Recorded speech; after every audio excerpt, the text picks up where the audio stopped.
Good evening, class. I have chosen to discuss the split attention effect in the design of construction. The cognitive load theory, or CLT, suggests that learning happens best under conditions that are aligned with human cognitive architecture. Sweller's theories are best applied in the area of instructional design of cognitively complex or technically challenging material. One effect in the cognitive load theory is the split attention effect.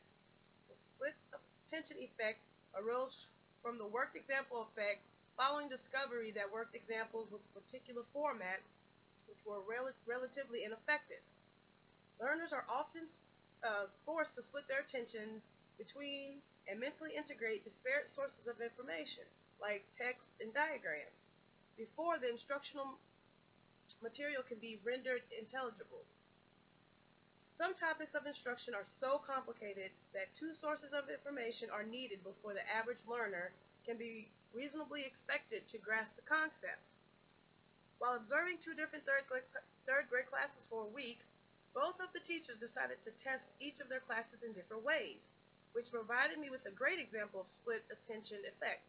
Ms. Shaw and her students had her students write their vocabulary words as she spoke them out for them to study, while Ms. Wagner gave her students those same vocabulary definitions, which were integrated within a passage on a worksheet that she had handed out. Both sets of students were tested on that Thursday, and the results were interesting. Ms. Wagner's class scored high in comparison to Ms. Shaw's class. Both teachers came to the conclusion that Ms. Shaw's students were overloaded because they had to listen and write at the same time, unlike Ms. Wagner's students who had time to focus on the words in the passage only.